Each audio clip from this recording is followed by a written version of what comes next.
very much. Can I just start by asking, how many of you here in the room actually own your own business already? I believe it's a majority of us. Fantastic. Those of you that work for someone else, where are you guys and gals sitting? Excellent, good to see. The reason I ask that question is because being in business for yourself is one of the biggest challenges there is in life. And when you look at it, it's probably also one of the loneliest roads there are, because the reality of it is, when you own your own business, who do you go and talk to about your challenges? Who do you go and talk to about what's going on in the business, what's going wrong, what's going right? You don't go and talk to your bank manager. In fact, you probably want to hide from your bank manager what's going wrong with your business. You don't go and talk to your spouse. You don't go and talk to your staff about it. And so being here today as business owners, it's great that you're all here to learn with each other and from each other. And I'm going to teach you a bunch of things to help that. Just a little bit more of my background. I started out in business at age 15. Anyone deliver the newspaper as a kid? Anyone newspaper deliver? Geez, there's a whole bunch of us. Wow. Look, when you're a kid and you deliver in the newspaper, well, see, I lived in Adelaide in South Australia. In case you didn't notice, I'm an Australian, so g'day. Yes, that's right. We're the fun people you kicked out of England 200 years ago. I got it. When I was a kid, and I lived in Adelaide, but I grew up in Brisbane, which is warm, and Adelaide's super cold. And so it's like, I'm waking up in the morning delivering the paper. I said, this just doesn't work for me. So I got 7 newspaper delivery routes, in fact, and I employed 7 of my friends. They delivered the newspaper, and I stayed in bed and managed the business sort of thing. So as a kid, I thought that was a pretty unique way of doing it. Now, since then, it's got a little... Actually, I trained and became an accountant. Any other accountants in the room? Thanks for admitting to that in public. You've just admitted you don't have a personality, so congratulations. Look, as an accountant, you can learn how to count other people's money. It's not about how you succeed in business. It's about helping other people. And so as a business person, I had to learn a whole bunch of things. And one of the challenges as a business owner is taking the time to learn so that business will never get easier. You've got to get better at business. And as you get better at business, business gets easier. The challenge is, if all you try and do is get better at the job of business, like if you're a hairdresser and all you do is go and learn more hairdressing skills, that's phenomenal. But that doesn't mean you know how to run the business of hairdressing. If I look at the businesses I've owned over the years, I've been in magazine publishing. When I bought the magazines, I didn't know anything about publishing, but I know how to run a business. In the restaurant business, didn't know anything about cooking and stuff, but I know how to run a business. And so when you look at it, the dog food business, I've been in dry cleaning, been in clothing businesses, you name it, I've probably been in that business. The car business, the cleaning business, all sorts of different things. In fact, more than 60 companies that I've bought and built and sold over the years. Now, why do I tell you my story? I don't tell it to impress you, but to impress upon you. The lessons we're going to learn today are the things I actually do in my business. These are the things I do every day in running my companies to build my companies. As many of you heard in my introduction, Action Coach is also one of my companies. Now, Action Coach is probably one of the more proud companies I have, because every day around the world, what we do is we get to help business owners like you grow your business. And if I can just go back a little ways, the reason I started Action Coach is at the time I was in photocopy shops. And anyone ever remember when you had to actually go to a store to get photocopies done like that? And where were the grey-haired no-heads in the room? There you go, see? We remember that stuff where you had to go and do that. Well, that was the business I was in. And most of my customers were small business owners. That's who came into our store to get copies done. Big businesses had their own copier. And I remember some of my clients that they'd been really good customers and they weren't coming in. And I thought, why aren't they coming in? And I thought I'd call them to find out, why aren't my customers coming back? And I thought maybe we did something wrong. Maybe we gave them bad service or something. And here's what I found. The reason they didn't come back is actually they were out of business. The reason they didn't come back is actually they weren't in business anymore. They'd gone broke. And I sat there and I said, why? This doesn't make any sense to me. What's going on? And so I started to write newsletters about how to grow your business, thinking, by the way, that if I taught them how to do more flyers, they'd come in and do more photocopies type thing. And ultimately what I found was there was such a lack of information for business owners on how to grow their business, so I started helping them. I started running seminars, and I loved the seminars so much, and people kept asking me for help. And I guess it really got me and made me stick with coaching was one simple thing. I was walking with one of my clients and his wife, and she was espousing to me what had happened in their life because of coaching. See, when I met them, he was working 80, 90 hours a week in overdraft, barely paying the bills, worried every single week about paying the staff more than he took home. You know, and that was the situation that he was in. And I hate to say it, but I know some of you are in that situation in the room. And look, today, if there's one thing that you can get from today, is that there is a way through that. There is a way out of it. There's a way to build your business so that it works so that you don't have to. And this day I'm walking with him and his wife, and his wife turned to me and said, Brad, I don't know if you really understand what you've done. I said, yeah, we built the business. She said, no, it's not about the business. It's about the fact that now my husband can go and see the kids play a soccer game. It's about the fact that my husband now bought me a new car for my birthday. And the look of pride on his face when he could afford to do that. It's about the fact that now people respect him and his business and everyone knows who he is.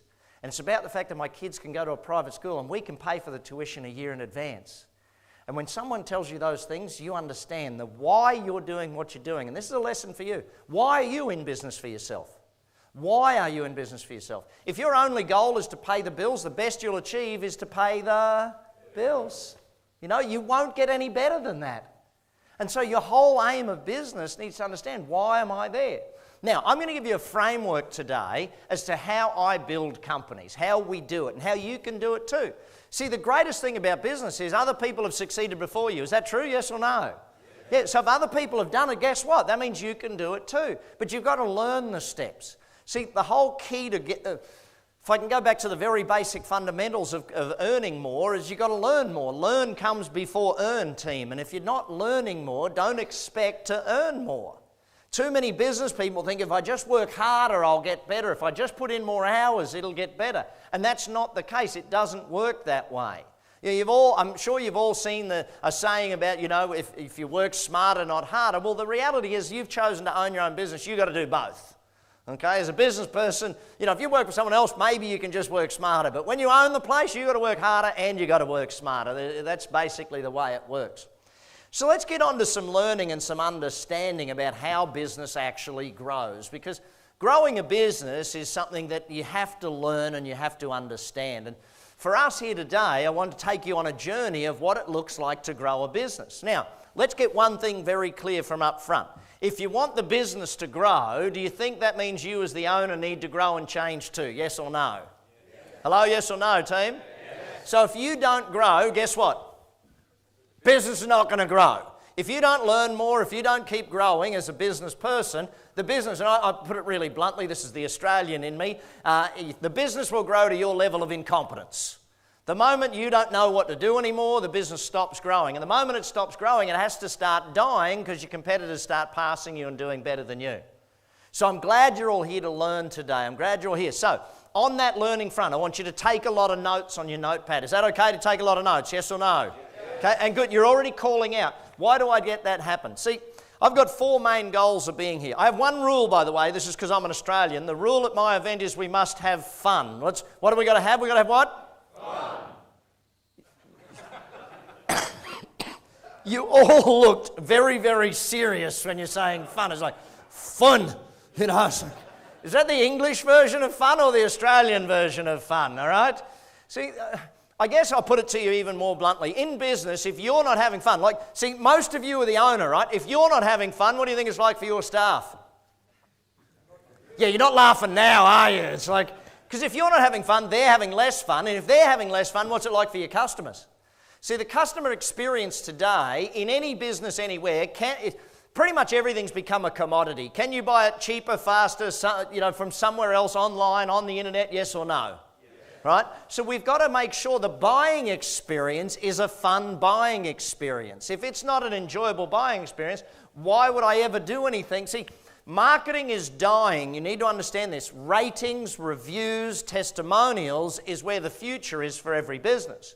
And if your business isn't getting great ratings right now, if you don't even know your Google rating, then you're in trouble. Okay, because you don't know. I was with a friend of mine the other day. He's a doctor, and I took my dad in to see him, an orthopedic surgeon. I took him in, and because I'd checked in there, saying my dad, took a photo of my dad, checked in, next day I get to write a review of him. So it comes up, and I see his reviews is 2.3, and I call him, buddy, do you know your reviews on Google are 2.3? He said, What are Google reviews? I'm a doctor. Well, how would I know that stuff? I gave him a 5-star, at least boosted him up. I said, you need to call 10 of your best customers and ask them to do a Google review, or send them an email with the link to do a Google review for you. Because if you're not asking for reviews, guess what? And if you're not making it fun, they're not taking photos and posting it on Instagram. They're not putting it on Facebook telling the world how great it is to do business with you. If you're not showing everyone a great time or a fun time in your business, don't expect people to keep coming back. Does that make sense? You know, and I see this all the time. What's the best example of this? Airlines. Airlines are a great example of this. It's like, no, you can't have fun here. This is an aircraft. You know, don't enjoy yourself at all. Yet the airlines where it's enjoyable, where it's a fun experience, people keep going back, even though they're the cheapest, nastiest airline, but they're fun. So think about it from that perspective. So my rule here today is we've got to have what?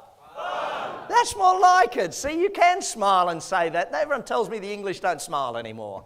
You know, being an Australian, it's kind of funny because as I travel, and I now live in America, so I live in Las Vegas. Anyone been to Las Vegas? Excellent, keep coming, we need your money. Living in America, it's really interesting because they're even more serious about it. It's like they go to work every day and it's like, hang on, you work in a job you hate to provide for a family you don't even remember. What's going wrong with that? See, the aim of business is to give you more life. The aim of business, the reason you went into business is to have a better lifestyle, not a harder one. The aim wasn't to build a business that was a trap, you know, that meant you can't take any holidays, you can't even go out at night, you miss your own birthday type thing. That's not the goal. The goal is to build something that gives you more life. Does that make sense? So my 4 main goals here this evening.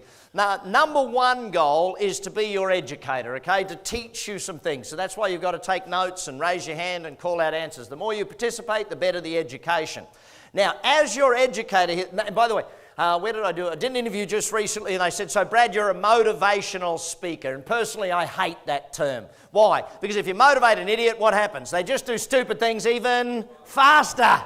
How many ever employed that person, by the way?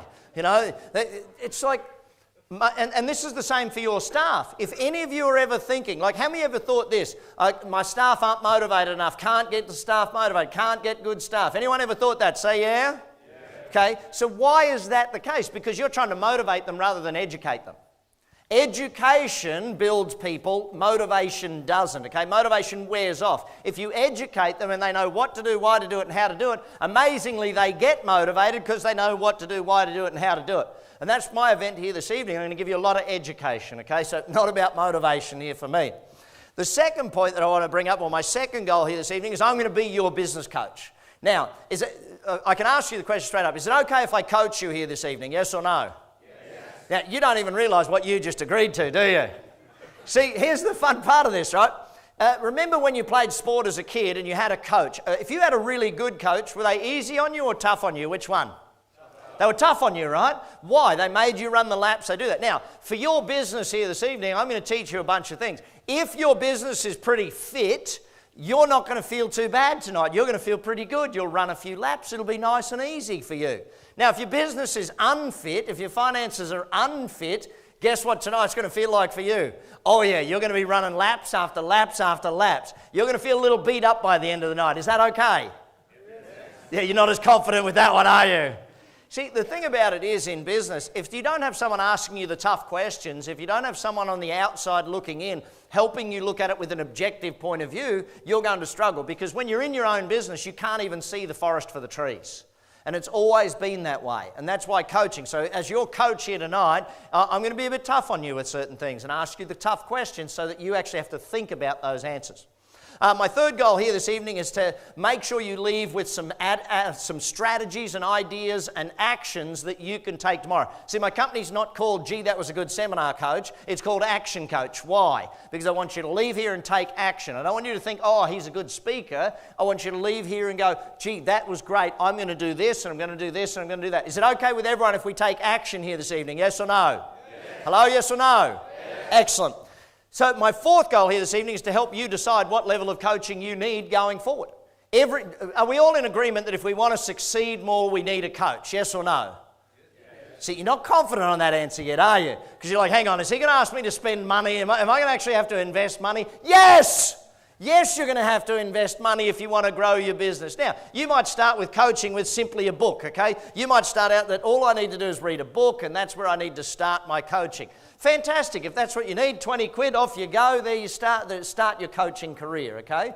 Some of you, though, might need to work one-on-one with one of my team. I have hundreds of coaches all across the UK, and if it's your job to work with them, then fantastic as well. And you might invest a couple of £1,000 every single month to work with a coach. I'm not sure what level you need to be at, but here's the question for you. Your favourite sporting team, do they have a coach? Yes or no? Yes. Favourite sports player, tennis player, it doesn't matter what sport it is, if they want to succeed, they have a coach. And if you want to succeed in business, what are you going to need to have? Coach. Yeah, you're not as confident already, are you? It's like, hang on, do I have to answer that positively? Yes, you do. Someone asked me about 10 years ago, because I've been doing business coaching now for 24 years. When I first started the industry, people said to me, coaching, what's that? Is that like consulting? And that was sort of the only way I could explain to someone. Yeah, it's like consulting, except we meet every single week, and every week I make sure you've done what you need to do, and you make sure you're getting your work done, and I coach you on what needs to be done next. And they're like, oh, right, so it's like consulting. Well, yeah, okay, it's like consulting. Let's just stick with that. 10 years ago, someone asked me, Brad, does every single business owner need a coach? And I said, well, no, they don't need a coach, but what if their competitor got one and they didn't? See, think about your favourite sporting team or your favourite sports person. If their competitor had a coach and they didn't, which one's probably going to win? See, just think about it from that perspective, team. So ultimately, 4 main goals. First one, educate. Okay, second one, I'm going to be your coach. Third one, I'm going to make sure you get some ideas and strategies to use tomorrow. And fourth one, help you decide what level of coaching. Is it okay if we work that way together, everybody? Say yeah? Yeah. All right, so let's get to the note-taking, let's get to the learning and make sure we've got a whole bunch of things that are on your mind. So, first thing I want to teach you is my definition of a business. My definition of a business, a commercial, profitable enterprise that works without you. Now, actually, everyone call it out for me. What's that? What's my definition? So let's break that down just for a second. Commercial enterprise. You've got to have a good product or a good service, something that's needed or wanted out there in the marketplace, yes or no? Yes. You know, how many ever met someone that's tried to sell something they loved but the market didn't? It's like people say, if you do what you love, you'll never work a day in your life. Rubbish. If you sell what the market loves, you'll never work a day in your life. You've got to sell what the market wants, not what you love. If the market doesn't want to buy what you want, then change, adapt, adjust. If they're not willing to pay that price for it, change, adapt, move around. You've got to have a product or service that the market wants or needs. You know, when I go back in history and you think, okay, remember the gold mining periods around the world? There's plenty of places where they went mining for gold and everything. Who made the most money out of the mining town? The miners or the person who ran the bar? Think about that for a second. You know? The guy selling pans made more money than the guy panning for gold. So when there's a gold rush, you've got to have a product everybody wants rather than trying to be the one going into the gold rush. If you look at the internet, who's made the most money out of the internet? Cardboard box companies, freight companies. You think about how much you buy online and what's it got to happen. The tape companies, you know, just the sticky tape to box it up and send it to you. The peanut companies, the packaging companies, the internet service providers. These are the ones that make the most money. So look at it from that perspective. Commercial, profitable enterprise. To be profitable, do we have to be good at sales and marketing? Yes or no? Yes. Hello, yes or no? Yes. Now, how many of you went to school for sales and marketing? Nobody did. Most of you, one of my clients years ago is an engineer. And he said to me, Brad, I should be really good at this. I said, why should you be really good? He said, I got 20 years experience. I said, no, you don't. You got 1 year's experience. You just did it 20 years in a row. See, he'd never had any experience in sales, never experience in marketing, and he wondered why his business wasn't growing at a rapid rate of knots. And he said, well, maybe I should hire a marketing person. I said, that'd be fantastic. Let's do that. What questions will you ask a marketing person to know if they're any good? And he looked at me like, well, I don't even know that. So do you have to learn enough to be able to ask good questions to employ the right person? Yes or no? You've got to at least know that much. See, the owner of a business needs to be someone that knows a little bit about a lot of different areas. Enough to be able to guide, plan, ask the right questions. And that's oftentimes what the best coach will bring out in you. So to be profitable, sales and marketing, we're going to discuss that and look at that today. The enterprise, that works. Now for a business to work, here's the thing. How many of you do work long hours in your business? Let me just see a show of hands, those who do the long hours. Why are you doing the long hours? You work hard and you work a lot because your business doesn't work. If the business worked, you wouldn't have to. give you an example. My restaurant in Las Vegas, you ever make it out? We're at the Wynn Casino. It's called Le Cave. Great little restaurant, fun little restaurant. How many days a week do you think I work in the restaurant? None is the exact right answer. How many days a year would you guess I work in the restaurant? None is the exact right answer. Now, it's interesting because I'll tell you the story. I have 4 kids. Anyone else in the room got kids? Who's got kids? Keep your hand up if you've got 4 or more of them. 4 or more kids? Well done, congratulations. Rest of you, complete bloody wimps, all of you. You know? My wife and I, we have twins, 3.5-year-old twins. So if you think life's tough, try doing that. I'll send them over to your house, see how you go for an hour. You know, the grandparents come over and go, oh, we'll take care of the twins, fantastic. An hour later, they're like, oh my God, I'm dead. You know, yes, that's the thing. Now, the reason I bring up my kids is my 14-year-old daughter, Mackenzie. We go down to our restaurant one night and we walk up to the front counter. Now, the young girl on reception, I've never met her. She's new. She doesn't know me. I don't know her. How would she know who owns the business? Does that make sense? There's no way for her to know. She knows her boss. She knows all the people in the business. That's great. So I walk up to the front counter. It's a reservation for sugar. She takes us to the table. She actually uses the scripts perfectly and follows the system. And I'm very proud that the system is being followed and the training must have worked. And we sit down at the table. My daughter Mackenzie comes over to me and she says, Dad, I don't think that girl knows that we own the place. And I'm like, well, hang on, kid. That means Dad's successful. And she looks at me and goes, no, Dad, when you're successful, people should know about that. I said, whoa, hang on a second, kid. First and foremost, Dad's successful, you're not, okay? You're just a kid. Dad's got the money, you don't yet, all right? Second thing is, kid, the definition of a business is something that makes money whether you are there or not. If you've got to be there, it's a job. If you don't have to be there, then you've built a business that works so you don't have to. Can you see the difference between the two, yes or no? How would it feel to be in a business that ran without you? Would that feel different to you turning up every day to have a job? See, what would it take? Would you invest in the knowledge to get you to a point where you had a business that worked without you? Would you invest in that knowledge, yes or no? Yeah, why? Because then you say, hang on, I got into business to create freedom for myself, and now all of a sudden I've actually created freedom for myself. Now, that's the goal of what we're aiming to do. Now, that'll take time. You know, people often ask me, what do you do? I said, well, I'm an entrepreneur. I buy a lot of companies and I teach people about business and money. Now, the moment I mention I teach about money, what's the average person thinking? Hey, teach me how to make money. Teach me how to get rich, and they ruin it by adding one word. Teach me how to get rich. Yeah, quick or fast or whatever strategy they think of. Now, I can teach you how to get rich quick if your definition of quick is 10 years, okay? 10 years. Oh yeah, look at everyone's like, really? Really? 10 whole years? Yes! Is 10 years faster than never, by the way? Yes. Yeah, it's faster than never. Most people's plan for success in business is, just keep going to work. You know, ultimately, gang, we need to have the plan to get a business that works so you don't have to. Would that be a good thing? A business that worked without you, yes or no? Yes. You know, and ultimately, to get there, to take the steps to make that a reality in your life, takes some learning. So let's get on with the learning as to how that actually happens. So there's 6 different steps that we follow through here at Action Coach that will get you to that point. The bottom step is called mastery, or mastery, depending upon where you're from in the world. Mastery is about creating a very stable business, okay? About creating the basics that work. Getting rid of the chaos in your business so it eliminates that panic. How many of you know you have days or weeks or even every single day where you are chasing your tail? You're like putting out fires. Who has days or weeks like that? See, when you're doing that, putting out fires, it means that this basic level is yet to be achieved. Then we take a step up the ladder and we say, okay, now we've got to get into the marketing, the niche segment. I used niche to determine it, or niched, again, depending on where you're from in the world. I use that to describe it because I want you to understand that marketing is about creating a unique business, creating something that's different, creating something where you don't have to compete on price. So we'll get to more of that in just a little moment. Then we have to go to leverage. Leverage is where we put the systems in place in our business. Now, when you go from mastery to niche, you're getting stability. Then when you move up to leverage is where you're starting to get the cash, because the niche is where the marketing and sales gets really strong in your company.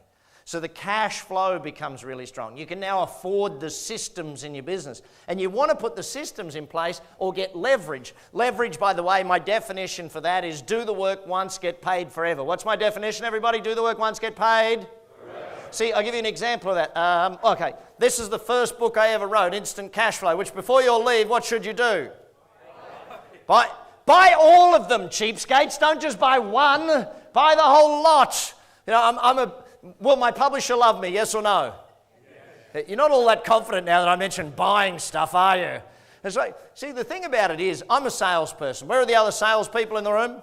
Okay, hang on. Let me re-ask the question. Are we all in sales, yes or no? Yeah, it's like everything in life is sales. You ever been out on a date? That's selling, okay? Everything is sales in life. It's all you got to remember, young man, though, it's your conversion rate that counts. Now, some people will catch that joke on the way home, I'm pretty sure. The reason I bring up sales is this. See, someone once said to me, "Oh, Brad, you're a bit of a pushy salesman." I said, "Yeah, that's because I believe in what I sell." And he said, "I don't want to be a pushy salesperson." I was like, "Oh, really? What's wrong with your product?" Now think about that for a sec. The only reason you wouldn't want someone to buy what you sell is because you don't believe in it properly, or you got bad service, or you believe your competitors are better than you. Are you better than your competitors, yes or no? Yes. Do you give good service and a good product, yes or no? Yes. Great, so you should be a pushy salesperson, because if you don't get them to buy from you, they have to buy from your competitor. Yeah, it's an interesting aspect behind business where people, they start a business, "Oh, I don't want to come across as pushy." You need to come across as pushy sometimes.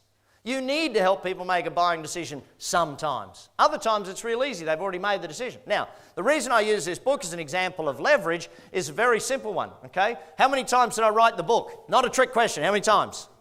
How long will I sell the book? Forever and ever. You know, I wrote this book now 19 years ago. And still, 75 years after I die, my kids will still make money off of this book. See, the aim of business is you build a business that works so that it pays you back for ever and ever and ever. Now, leverage is about creating systems that actually run the business, systems that keep the business running. Now, ultimately, that's where we want to get to. Then we have to get to a thing called team, building a team, okay? Building the people in your organization. Because if you want a business to run without you, do you have to have a good team? Yes or no? Yes. Hello, yes or no? Yes. Now, here's the thing. Then we kick into synergy, which is where the business starts to multiply. Instead of percentage growth, we talk about times growth at that point. See, most businesses would be happy with 30% growth. 30% each year would be a good growth. Once we get to the synergy level, now what we're aiming to do is achieve 30 times growth or 10 times growth of the business, to multiply it, to open it up across the world in multiple locations, to leverage it, to franchise it, to license it, to many different ways of looking at that. But again, is this some learning that has to be done, yes or no? Okay, and this is where we as business people, if we become better business people, it gets better. And then ultimately the results, and that's where you can either retire, the business runs without you, makes plenty of money, or you can sell the business, or you can do whatever it is you want at that point, because it works so you don't have to. So this is the structure. Now, here's the interesting point behind this structure. Over now 24 years of coaching businesses, literally tens of thousands of businesses every single week somewhere in the world are coached by an action coach. This structure is used with every single one of them, no matter where we are. We operate in Turkey, we operate in Israel, we operate in China, in India, down in Australia, over across the US, up in Canada, down in Mexico, Chile. The system is the same. So my challenge to you is to now learn the system by which businesses grow. The moment you understand the system, hey presto, everything works for you. So let's go into some detail around some of these. Let's start with the first one. The basics of mastery. We have to get a commercial enterprise. What do we have to get? Okay, so with that commercial enterprise, there's 4 areas that we're going to focus in on for your business here tonight. First area we're going to focus in on is destination mastery. Everyone call it out for me so I know you remember it. What is it? So when we look at destination, what I mean by that is, what are the goals? What's the vision of your company? Where are you headed with your business? If in your business the goals aren't 100% clear for you, then what are they like for your staff? Yeah, and this is the thing. If all of your staff can't tell me the goal every single day, every single week of your business, then they're all going in different directions. So if you were to rate your business right now on clear goals, clear direction, what's the plan, where are we going, what rating would you give your business right now? And it doesn't matter if it's a 1 or a 2, what matters is that you know where you're at so you know where you've got to go. Okay? Knowing where you're at is a big part of business success. Admitting to where you're at is a big part of business success. And sometimes it's not about what you've got to do that's got to make you successful, it's about what you've got to stop doing that'll make you successful. Second part of this mastery is called money mastery. What is it, everybody? Money mastery. Now, here's a very simple thing. Average business, when they come to us for help at Action Coach, do you think they're very clear on their finances, yes or no? No, they're not very clear on their finances. They're not up to date on it. They don't know their cash gap. They don't know their cash position. They don't know what they need to make every single day to hit profit goals and do that sort of stuff. Now, that's not a bad thing. Why? Because most business people were taught the business of their business. Like, if you're an IT professional, you're not worried about the accounting every day. You're worried about making sure your customers get the IT work that they do. If you're a locksmith, you're doing locksmith work all day. You're not doing the finances. But do we need to get the finances taken care of in order to grow the business, yes or no? Yeah, and this understanding of finance. So I'll give you a simple example of this. Working with a client many years ago, owned a bakery. Now in his particular bakery, he would make money, but he didn't make a lot of money. Why? Simple thing. He didn't understand the difference between markup and margins. See, markup is up and margins is down. So you would go in and take a look at his prices, and let's imagine he was selling something for $5 that cost him $1 to make, and then he had a 50% off sale. So he's only making $1.50 on these things, but he thinks he's making 50%. I mean, it's crazy the way people react to their numbers, team. And understanding your numbers is a very big part of business success. Is this something that we have to do with most business owners to get their numbers straight and get clear on it? Yes or no? Because here's the big important part. What if we go and do marketing and we start selling a whole bunch more and then we realize that you're actually losing money on that item? The more you sell, the faster you go bankrupt. And this happens in too many businesses where they don't understand. And cash flow is one of the biggest challenges I come across in this one. Most businesses where they're making sales but they're not collecting. That one there alone. Usually when we come in and coach a business, we can recoup our fee just by helping them put a collection system in place to collect the money they're already owed. And if you don't have a collection system, again, something you've got to learn how to build and how to put in place in your business. So then we go to time mastery. What's the third one, everybody? Now, when we ultimately take a look at time mastery, how many of you know that a bunch of your week disappears into nothingness and it's just wasted? Who knows that one? Say yeah. Okay, where does it go? Who knows? But understanding how to get productivity out of yourself and your team. Very simple one that you can start doing tomorrow. How many of you would like to have 30% more productivity out of yourself and your staff starting tomorrow morning? Say yeah? Okay, great. Every day, you're not writing this down. Write this down. Okay? Every day at the end of this day, every single employee in your company must, and I mean must, write down what they've got to do tomorrow, what they have to do, what they have to achieve the next day. If every person in your company does that before they leave, then hey presto, guess what? All of a sudden they're all 30% more productive. How do we know that? Well, last time you went on holiday, what did you do? You made a list of everything you had to achieve the day before you went on holiday, and you achieved twice as much as you do in a regular day. So start thinking about basic things of time management, time productivity, and people productivity. You know, when it comes to human beings in your organization, there's two things you have to learn: management and leadership. Management is about competent, productive people. What's it about? Two things: competent and productive people. See, if they're not competent at their job, that's a lack of management. If they're not productive, it's a lack of management or bad management going on in the organization. Do we have to learn management skills in business? Yes or no? Yeah. Now, here's what interesting thing about management. Somewhere in the 80s or 90s, management became a bad word. It was like, you don't want to be a manager, you want to be a leader. A leader is who you need to be. And it's like, hang on a sec. If we don't manage the day-to-day, then it doesn't matter how good leadership is, we're not going to get much done because we don't have productive, competent people. Leadership, on the other hand, is about focused and passionate people. What's it about? What two things? Focused, passionate people. So our goal is, now imagine you had great management and no leadership. Yeah, they're competent and productive, but they're not focused and they're not passionate. They don't enjoy their work, but they work hard.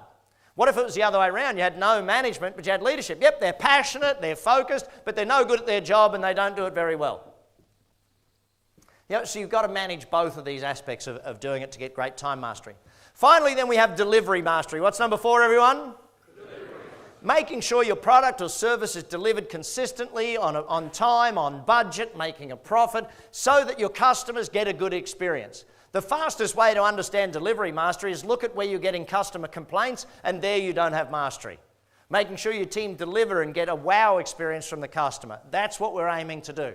So these 4 basic areas are the building blocks of all of our programs here at Action Coach. We start with those 4 and we build upon them. So that then leads us to the next level, niche or niche, depending on what you want to call it. This is where we add what word to that equation? A commercial what? Profitable enterprise. Commercial, profitable enterprise. See, the niche is about the marketing. The niche is about making sure that your business does not have to compete on price. If you compete on price, you're going to die.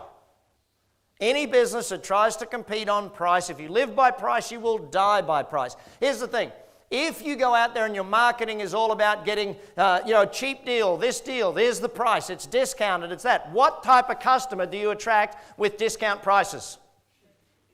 Discount customers. Is there loyalty? See, in business, the goal is long-term loyal customers because profit comes from repeat business. Where does profit come from? In fact, write that down. Repeat business equals profit. If you're not getting repeat business, you're not getting profit. It just doesn't work that way in business.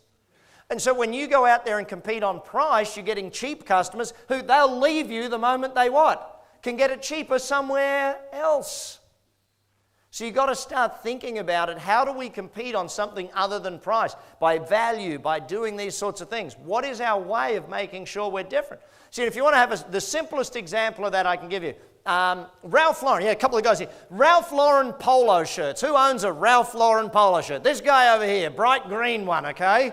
Yeah, he's got a bright green polo shirt. Now, if he'd gone to any other store and bought that polo shirt, non-Ralph Lauren, what price would he have paid for the polo shirt without the Ralph Lauren big horse on it? How much? 10 quid, yes or no? Now, he paid it for Ralph Lauren. Sorry to pick on you there, buddy. But he went and bought a Ralph Lauren one, so what did he pay for it? 50, 100. Does that make sense? See, Ralph Lauren sells the same product but does not compete on price, competes on value, the brand, all of these things. Now, most small businesses don't have the money to get to a brand like that. So we've got to look at other methodologies of creating your uniqueness out there in the marketplace. I'll give you 2 simple examples. One of them, my dentist back in Brisbane, Australia, where I was born and grew up. My dentist's name is Paddy Lund. You go into Paddy's dental practice, it's not your average dental practice. In fact, you're not allowed to become a customer unless you're referred to him as a dentist customer by one of his existing customers. And when you become a customer, you sign a customer agreement that says you'll pay all of your bills ahead of time. It says you'll provide him with 2 referrals every year of customers as good a quality as yourself or better. And you think, wow, how does he get away with that? How does he do that stuff? I'll give it to you simply. When you walk to the door of Paddy's, the door's not open. You have to ring the doorbell to go in. My care nurse, her name is Pat. Pat would come and greet me and give me a great big hug and say, Brad, welcome in. And you'd walk in and you walk past this beautiful big cappuccino machine. So when you go into the dentist, you don't smell that horrid dentist smell. What do you smell? Coffee. They've got an oven right next to it baking sugarless muffins to give you when you leave. And so you got this muffin smell, this coffee. And then you go into your waiting room. Now, how do I know it's my waiting room? Well, on the door it says, this room is especially reserved for Brad Sugars. It's got a star on it and my photo in the middle of the star. What does your dentist have? You know? Yeah, you all want to change dentists. So I sit in my waiting room, it has my TV with my remote control. Pat comes in to serve me a cup of tea. She doesn't just bring me it in a styrene cup with a wooden stirrer. She comes and lays out the silver platter. She's down on her knees serving me strainer like I'm the queen. And it's like, wow, this is fantastic. Now here's the thing, if they take that much care with the tea, how much care do they take with your teeth? And you start understanding that you can create a uniqueness in so many different ways. My accountant on the Gold Coast, Australia, one time I sat there with him and jokingly said, you know what, I hate coming in to meet with you. This is the most boring part of my entire month, meeting with my accountant. He said, well, what would make it fun? I said, if we could play golf while I met you. He took it literally. He went and installed one of those golf machines, you know, the ones where you hit it into the thing and it shows you on the screen where your ball went. So now I go to my accountant and I'm hitting golf balls. Now here's the fun part for him. Every time I hit the ball, I say, hang on, that's another 7 seconds he just billed me. How are you unique? How are you different in your marketplace? You might not even see how you're unique. Usually it takes an outsider to be able to see what's unique about your business, because it's hard when you're in your business to see what's unique about your business, but outsiders can often look at that. But once you create a uniqueness, gang, all of a sudden, it's like here at Action Coach, one of the things we do that makes us unique is we're the only business coaching company in the world to offer a guarantee. How simple is it that, and see, here's the thing, if you were going to work with a business coach and they didn't make you more money than you paid to work with them, that wouldn't make sense. You know, it makes sense to say, see, here we are at Action Coach. We give you our 7.17 week guarantee. It's in writing. It's on the website. It's very simple. If we don't make you more money in 17 weeks when you start working with us, then we'll work with you for free. So either way, we're free. Either we're making you more money than you invest to work with us, or we work with you for free. Is that a pretty good deal, yes or no? Yeah. Well, actually, let me just think of it this way. See, is a guarantee a fair way to do business? Doesn't matter what business you're in. Is it a fair way to do business? Yes or no? Yeah. And if you're a good business person, you would do it fair anyway, so why not promote the fact that you're fair about it? Why not let the world know that you're a good business person and do it that way? Is that clear for everyone? So become unique. You don't have to compete on price. Now, I'm going to get to marketing in a minute. We'll go more into the price stuff. Here's how we get marketing to really work. There's two things we have to learn, and I'll get you to call these two words out for me. Number one is what, everybody? Everybody, what's number one? Test. And the second one is? Measure. Test and measure. What do these two words mean? Well, let me give it to you very, very simply. In fact, let's start with measure. Let's start with the second one. Here's a question for you. How many people or customers or potential customers called your business today, this week, last week? How many of them emailed your business? See, the challenge in business is most people don't measure the results, therefore they don't know what's really going on. And we go back to the old management axiom of you cannot manage what you do not measure. So as a business person, if you don't know how many people called your business today, how can you get better at it? Let's go back to coaching just for a second. Any sport you want to mention, do they measure all of the stats in every single sport? Yes or no? Why do they measure the stats? So they can get better. If you're not measuring, you're not going to get better. So I'll give you a simple example. If you run an advertisement, let's say you run an ad and it costs you £1,000. If you run the ad, it costs you £1,000 and you had 20 phone calls and you didn't measure it, you wouldn't know if they worked or not.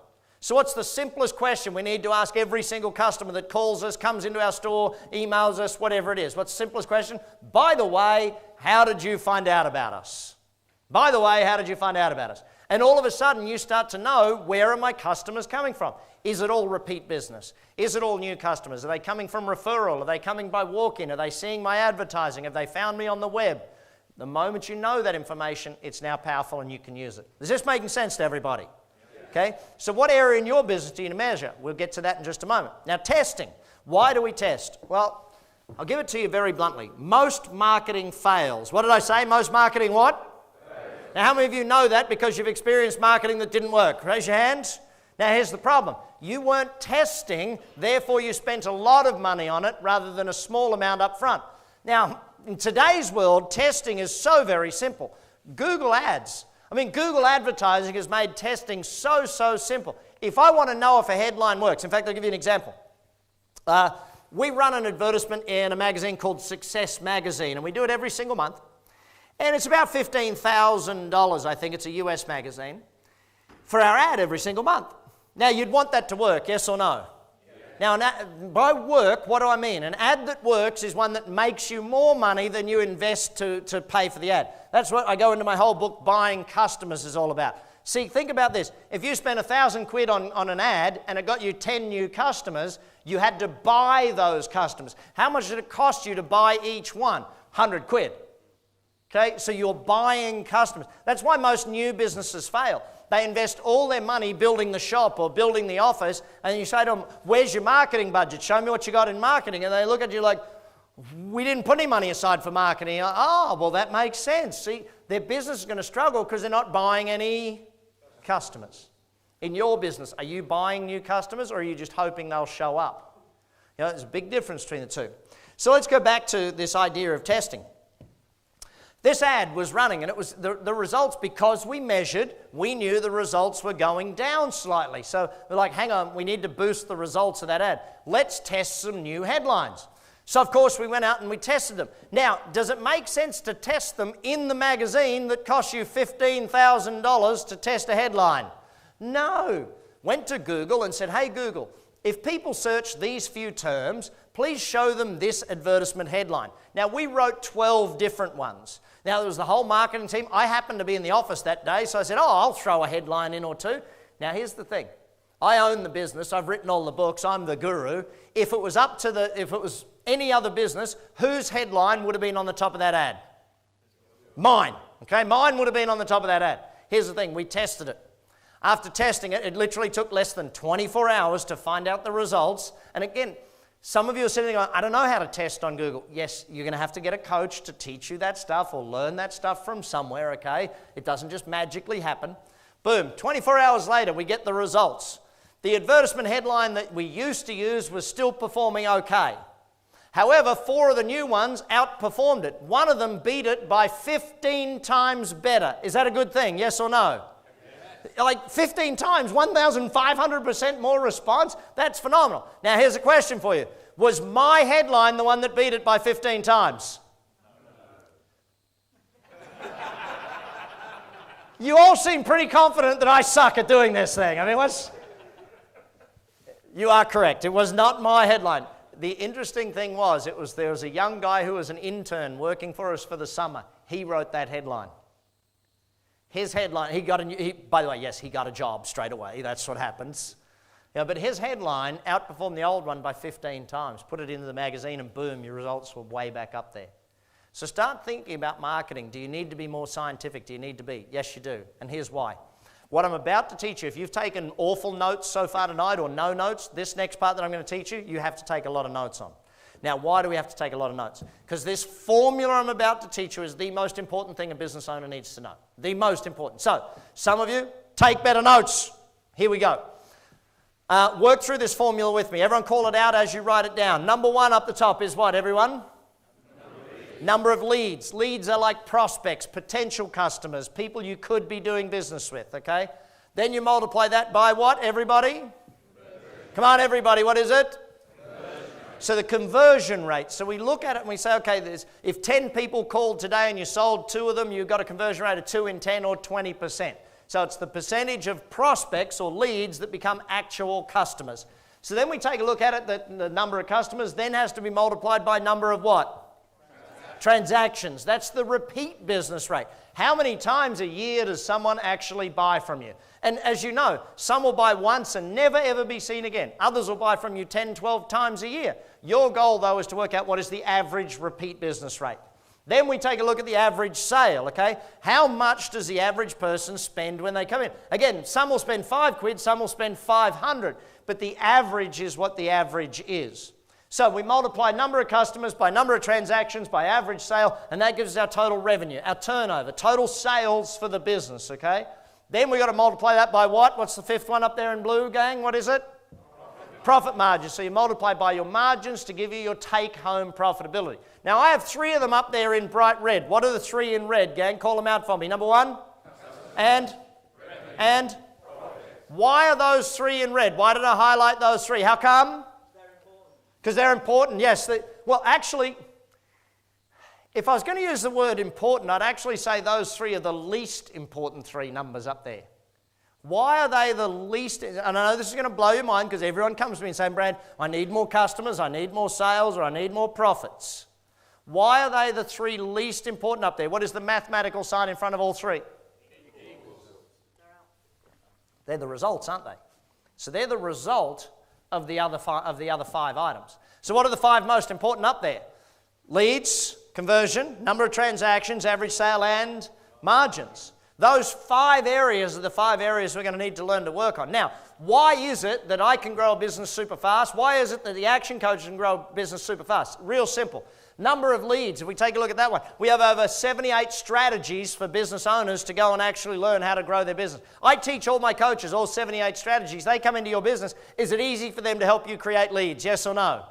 Yes. See, average business, how many strategies for new leads or new prospective customers is the average business using here today?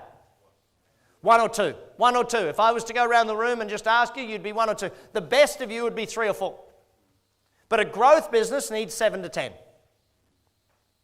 Are you going to have to learn some more marketing, yes or no?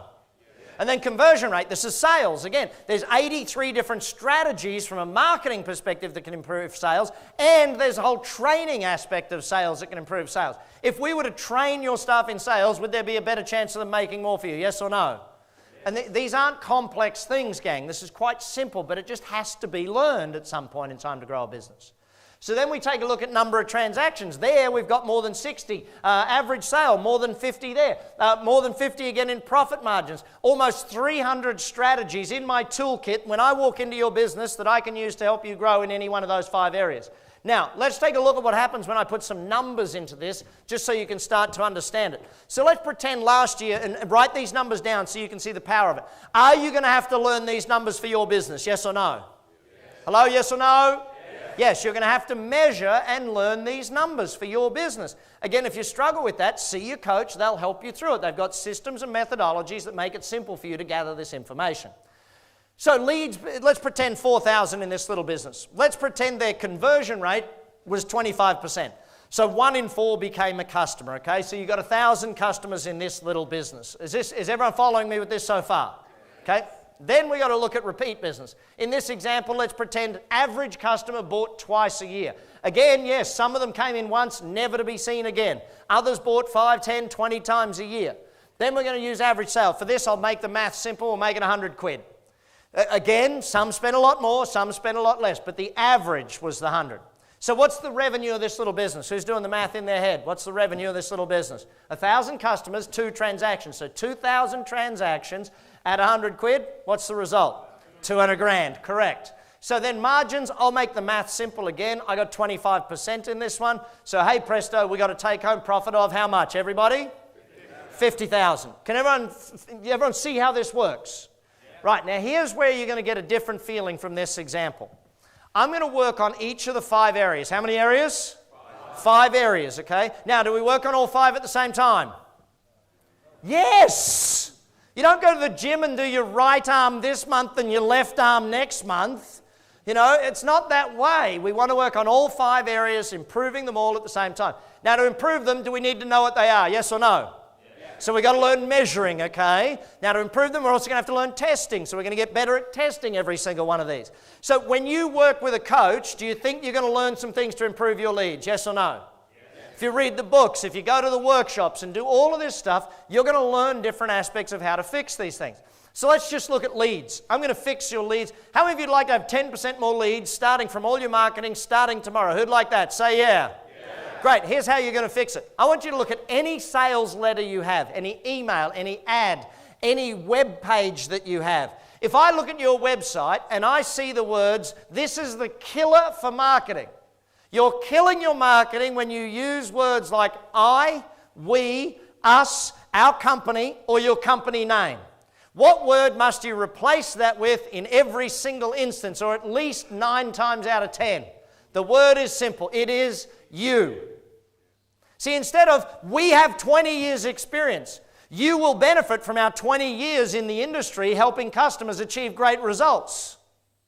Do you see the difference when you flip it from we are this to you get that? Customers don't read we and go, oh wow, that's amazing. If they see a letter that says we this and we that and we this and we that, all they think is we, like the 3 little piggies. You're just greedy. Stop marketing in a negative fashion about yourself. Start marketing in what's in it for the customer and you will get results. Will that change your results in the coming year? Yes or no? Yes. Hello, yes or no? Yes. Just think of the headline on your web page. What is the headline? How many of you don't even remember what the headline is on your web page? Because you haven't tested it, you haven't measured it, you don't even know if it works. Boom, there's one you've got to learn too. See, is there a bunch to learn? Yes, there's a bunch to learn to be successful in business. But the greatest thing is you learn it on one business, then you can apply it to all of them. You can buy as many companies as you want over time. Back to there. So if we work on the number of leads and we go from 4,000, we go to 4,400, because all I want to do here, gang, and this is important, I don't want you to think you have to grow massively fast. All you have to do is get a little bit better by a little bit better by a little bit better. See, you don't double a business with one idea that gets 100% better. You double a business by getting 100 ideas that add 1%. Is that clear for everybody? 1%, they add up, they multiply. So in this case, we're going to grow your business. I'm not trying to double or triple or do anything fancy with it. All we're aiming to do is achieve 10% better than you did last year. Is everyone in the room able to do 10% better? Yes or no? Yeah. Hello, yes or no? Yeah. Okay. See, the thing about it is, if I can be really blunt, when we come to work with you in coaching, one of the things we have to look at is your cash gap. That's the difference between when you have to pay for something and when you get paid for it. If you've got a long cash gap, we can't grow fast. We've got to work out how to shorten the cash gap to be able to grow faster. These are some things that you need people from the outside to look at to be able to give you an idea as to how fast you should or could be growing in your business. Many businesses, they grow too slow, and other businesses grow too fast, and both of those are problems for the business. So then we're going to take a look at your conversion rate. Now, getting more new business, you might just have to learn referrals to get better leads. You might just have to learn how to change your ads. You might just have to learn how to, there's so many things you can learn for that. But then conversion rate. How many of you would like to have 10% better conversion rate starting tomorrow? Who'd like that one? Say yeah? Yeah. Great. See, now when you work with your coach, they're going to give you dozens of strategies to improve your conversion rate. But I'm going to give you the simplest one of all. Measure it. How many of you in the room do measure your conversion rate? You actually know what it is? See, almost no one measures that. And the problem is by not measuring it, you don't know what it is, so you think it's great. I'll give you an example. One of my clients owned a car tire business. You know, when you need new tires for your car? People would call their business, and what do you think the first question people would ask would be? Hey, what's the price? How much? And of course, what would the staff answer it with? Oh, that would be 200 quid. And what's the customer then say? Thanks, I'll call you back. Just by measuring it, he thought he was converting over 60%, 70% of people. That was in his head. Oh, Brad, we're pretty good at sales. We get 6 or 7 out of every 10 that call. We measured it for 2 weeks. Guess what we found out? It wasn't 6 or 7%. It was actually 17%. Did that scare the heck out of him? Yes or no? Yeah, you know why? He was spending about 40 grand every single month on advertising. 40,000 a month on advertising, and he was converting. See, he was throwing out the window over 30,000 a month just by not answering the phones properly. So what's going on in your business? How many of you would like to know the magic line that I taught them, that I teach everybody, that improved their conversion rate? And in his case, we scripted it. It took about 6 weeks to work the scripts in. But in his case, coaching him through that process, we got it to 49% conversion rate. Now, who's quick at math? 17 to 49. What did we do to the size of his business, basically? Tripled the business. Think about that for a second. Is it worth learning this line? Yes or no? Yes. Hello? Yes or... You guys don't seem passionate about this. Do you want to learn this? Yes or no? Yes. Okay, write it down word for word. Get your pens out. Come on. Word for word. Do not mess up my script. It works so you don't have to, right? Write it down. Ready? Thanks for your call. Don't panic. There's more. Thanks for your call. Just so I can help you best. Just so I can help you best. Would it be okay if I asked you a couple of questions? Would it be okay if I asked you a couple of questions? So people call now and you say, thanks for your call, just so I can help you best. Would it be okay if I asked you a couple of questions? What must you then write down and work out and script? Couple of questions. And should the questions lead them towards value, or should they focus on price? Value every time. So think about it. Work with your coach. Develop scripts for your business so that your sales is much easier for your team. If we just did the measuring, we could get 10%. But if we scripted it and we worked on your sales, is there a pretty good chance you would get 10% better conversion rate in the next 12 months? Yes or no? Yes. Hello, yes or no? Yes. Great. So in this case, we don't go to 35, by the way. We only go to 27.5. 10% better, not 10% more, okay? So I've already done the math for you. That gives you 1,210 customers. Then we're going to work on your repeat business. Raise your hand if you keep a database of all your past customers, like you know them by name and address and so on. Okay, only about 20% of the room do that. Wow! You guys are going to win an award tonight. It's called your award will be the group with the most room for improvement. Yeah, this is me being your coach. Remember that not nice part about coaching? That's right now. Those of you who are not keeping the names, addresses, emails, or phone numbers, or whatever details of your past customers, you're spending all that money to get them, and then you don't even know who they are to ask them back. Who's your best new customer? One you've already got. Your best next prospect is one that's already on your database, already there. Now, those of you who do have a database again, let me just see a show of hands. Where were they? About 20% of you? Okay. Keep your hand up if you're writing to them every 90 days to ask them back. Keep your hand up if you do that. So we're down even less people all of a sudden. If you're not writing to your past customers every 90 days, asking them back, you're missing out on a massive opportunity to ask them back. What's the simplest way to get repeat business from a customer? A thank you card. How many of you in the room send a thank you card to your customers? They buy from you. You write them a note that says, hey, thanks for buying from us. We really appreciate your business. We'd love to see you back again soon. Anyone do that one? Room for improvement. Congratulations. Well done on this award. You guys are amazing. By the way, when I sat with my client, he thought he was at 60 or 70%, and it was actually 17% conversion rate. Do you think he was upset over that, yes or no? Yes. Yeah, he was annoyed. He was well more than annoyed. What was I? Excited. Massively excited. Because if he was at 70%, you couldn't improve it that much. But from 17, we had a lot of room for growth, and we could do amazing things. So sit with your coach, work that out, and find out how to do it. So then we go from number of transactions, repeat business, just asking them back. We don't have to get massive. We just have to get 10% better. So 2 becomes what, everyone? 2.2. Actually, I was in Ireland recently, and I had a guy argue with me. He says, Brad, I can't possibly get more repeat business. And I said, why is that? And he said, I run a funeral business. Yeah, he thought he was funny. He thought he got me. But hang on, I'm the coach.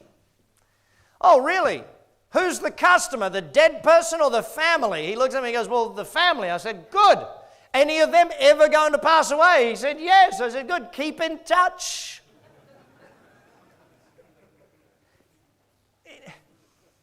It's an interesting one. I had a real estate person argue with me about this one time. They said, well, you know, Brad, people don't buy a house every week. You know, every 3 to 7 years they buy a house. In our area, it's every 5 years is the average. I said, fantastic. I'm asking you to write to them 4 times a year. Now, you've got to put a letter together, a newsletter, a letter. You post it to them. What's it going to cost you all up? Maybe £1, right? 4 times a year, £4. 5 years, she was talking about. 5 years. 20 quid to keep in touch with them so that when they go to list their house again or buy a new house again, they go back to you. It makes sense, yes? Yeah. But people just don't do it. So then we've got to look at the average sale. What do you think is the fastest way to improve the average sale? We already talked about it. We've already looked at it many times. The fastest way to increase your average sale is to what? Starts with M. Measure. You guys are getting this. Come on, starts with what?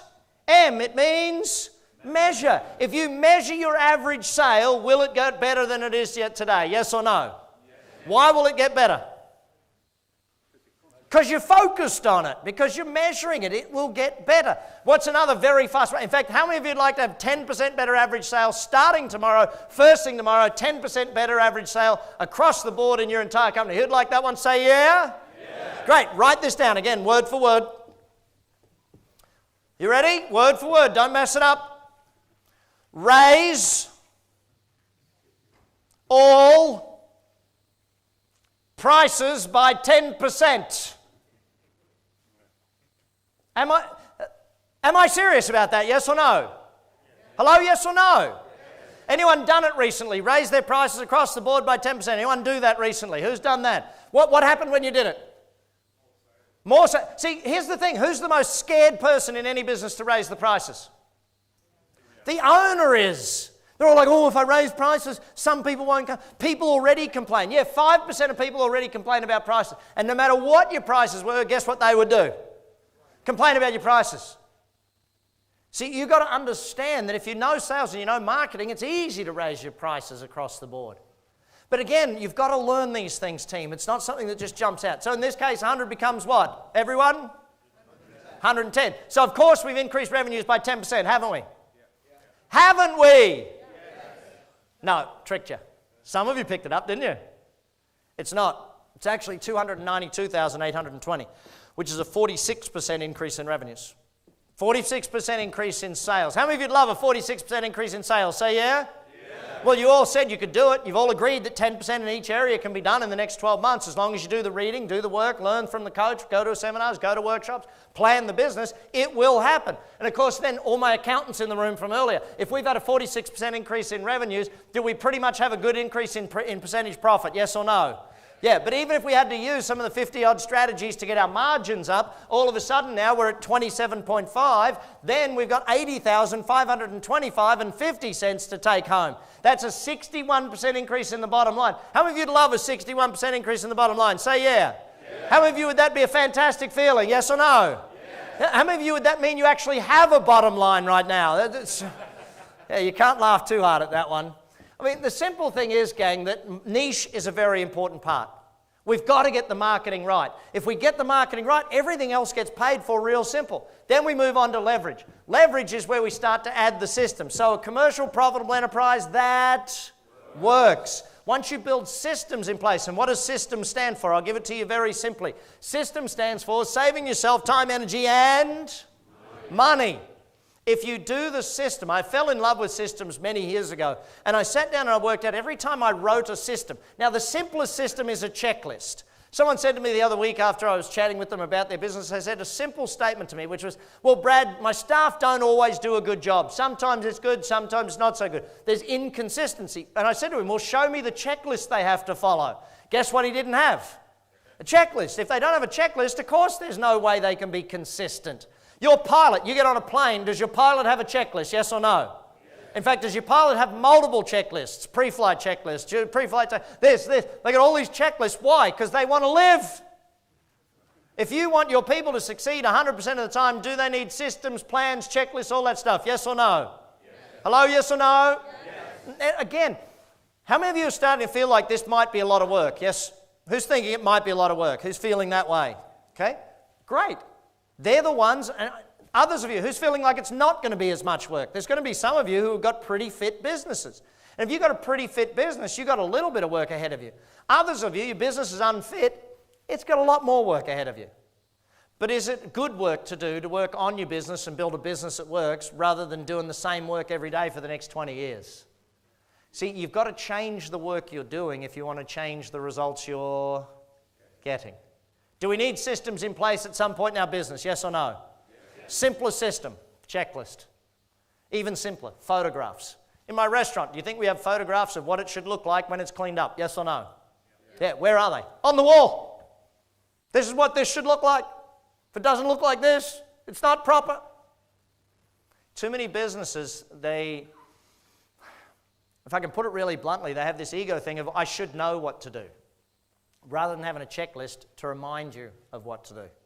It's easy to forget little simple things. That's why we do scripting in sales. It's why we do all of these basic fundamentals where we add systems in place in a business. So from there, it says 9 stages of systemization in a company. Now, I won't go in these in detail. Why? Because they're in the book, and you're all going to buy the book later, so that's okay. You all laugh at me as if I'm not even going to buy the book. You're all going to go to the back of the room and buy the book afterwards, yes or no? Yes, you are. How many of you are going to buy all of them? Okay? Why are you going to buy all of them? Because you know you need that information. Okay? Now, even simpler than that, team, is that when we follow through, and the reason I put up all 9 steps here is not to go through all 9 steps with you here tonight. We don't have time for that. But for you to understand that what we do at Action Coach is step by step. It's thought through, because we've done this with tens of thousands of companies. What you're doing is following a system to grow your business. Okay? It's a checklist to grow your business. Can you see how I'm teaching you systems by showing you that we have systems for you to do what you need to do? See, and that's the ultimate point behind it, that many business owners feel like there's this hard thing to grow their business. But if you feel it's tough and then you see that there's a checklist to follow, it makes it a lot simpler for you. Okay? So from there, we go up to the next level, which is team. And team is where we get to that final stage of the definition that works what? Without you.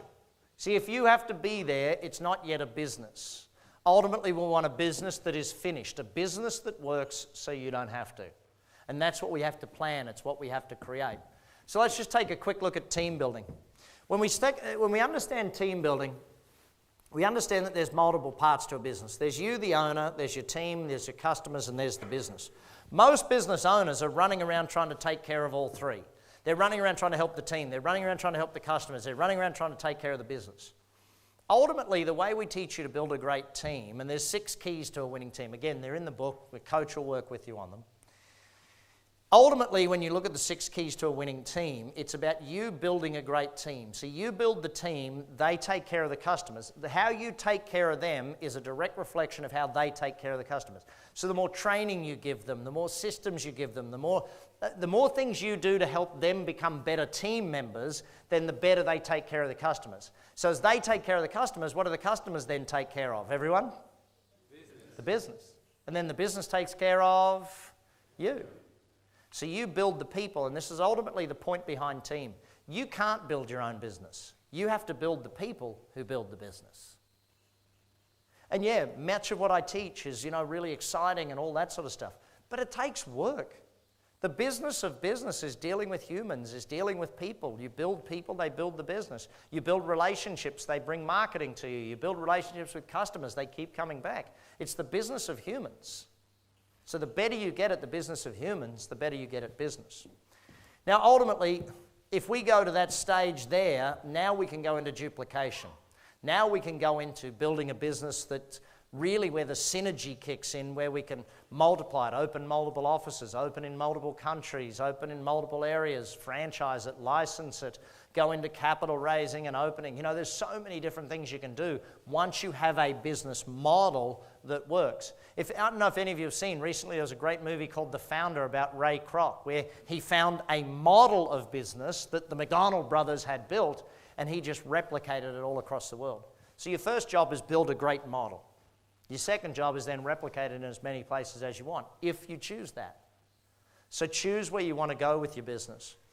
I guess, and of course you all know Richard Branson, and he's come out with some amazing quotes.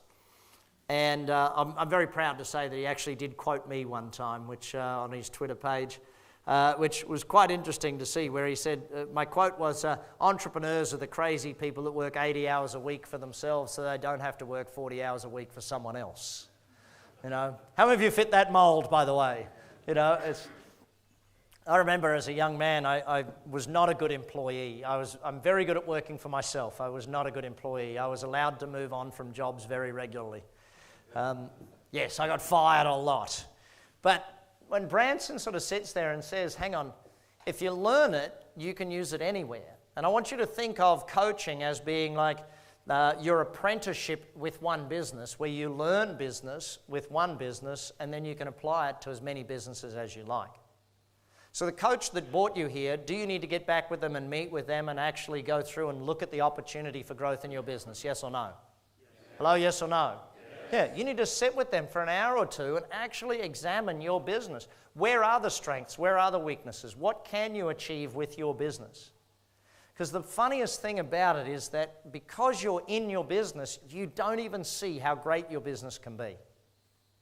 Sometimes we get so frustrated with our own business, we don't even see where the business can be. Sometimes it's such a pain in the butt that we're so focused on just paying wages. And I always say you've never really owned a business until you've struggled to pay wages. Because on that day, and this is where I want you to understand, I've been through... I know it's easy for me to say it now, multi-millionaire companies all over the world. Action Coach now runs over 1,000 offices in 75 countries around the world. We coach in, pretty much everywhere, you name it, we got coaches doing it type thing. And it's easy for me to say from where I am that, hey, you've just got to go out there and learn this stuff and invest in the learning. Well, When I was 16 years of age, I sat where you sit today. I sat in the seminar with a gentleman by the name of Jim Rohn, E. James Rohn. And Mr. Rohn taught me many things, but here's one that I want to put up to you. Or two, quotes that he gave me that I think are probably two things that changed the course of my life. I was lucky enough at 16 to win. Any members of Rotary Club in the room? Any members of Rotary Club in the room? There's a bunch of you up the back. Okay, great. Rotary Club ran a program called RYLA, Rotary Youth Leadership Awards. And I won the award in my local area at age 16, and I was sent away for a week-long training on how to be a leader, how to be successful, how to succeed in life. And I got to say, it changed the course of my life. Changed the course of my life. Not long after that, I paid the money to go and see this man, Mr. Jim Rohn, in the Brisbane City Town Hall. And I took notes after notes after notes, and I ran down Mr. Rohn after the seminar. And during that seminar, the two things that he taught us all, and they stood out to me, were these two here. Number one, I'll get you all to read it out for me. Never wish what? Everyone? Never wish your life were easier, wish that you were better. See, never wish business was easier, wish that you were better at business. Never wish sales were easier, wish that you were better at sales. If you've got a problem with not enough cash flow, then you need to learn more sales or more marketing skills. It's not complex. See, at age 16, I don't know about you, but I was one of those kids with the attitude of, well, you know, it should be easier. But Mr. Rohn flipped my thinking. Mr. Rohn made me think differently. He then backed it up with the second statement. Everyone call it out for me. What is it?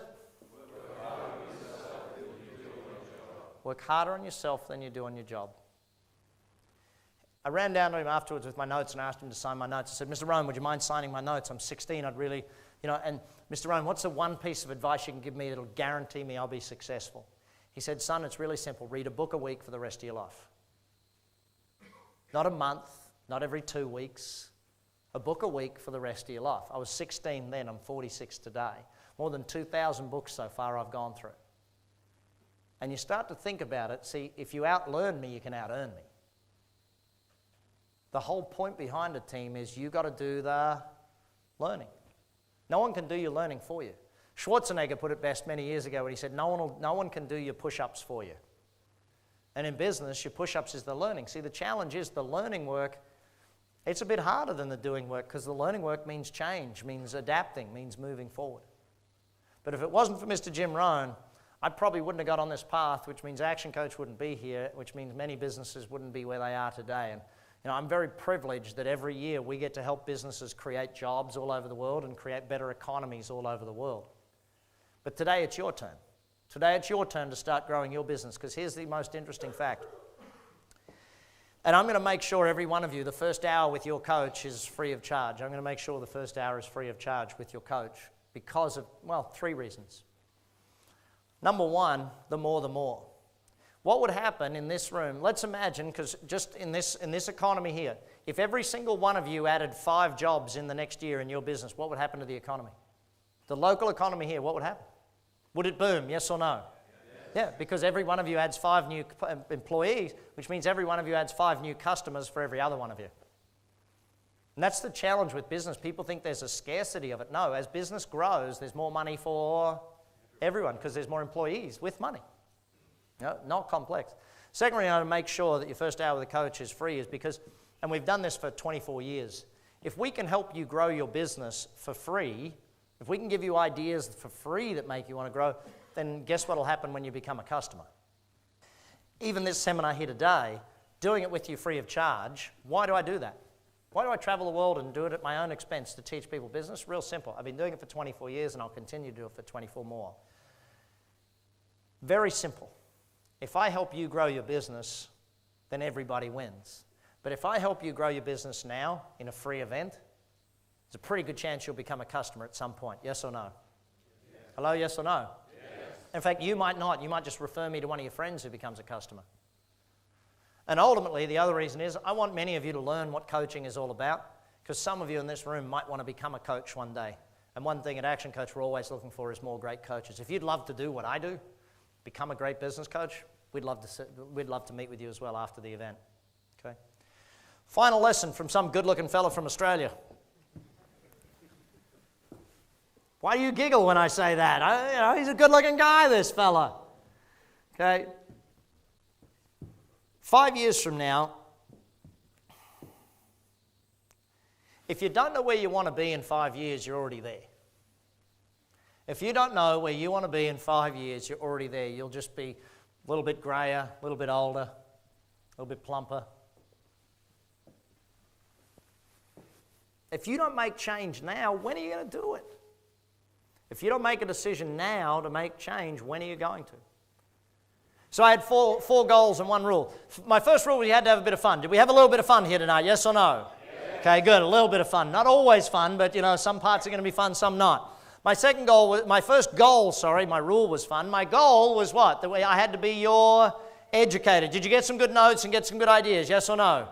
Okay, my second goal was to be your business coach. Have I been your coach so far? I don't know. How many of you feel a little beat up? Say yeah.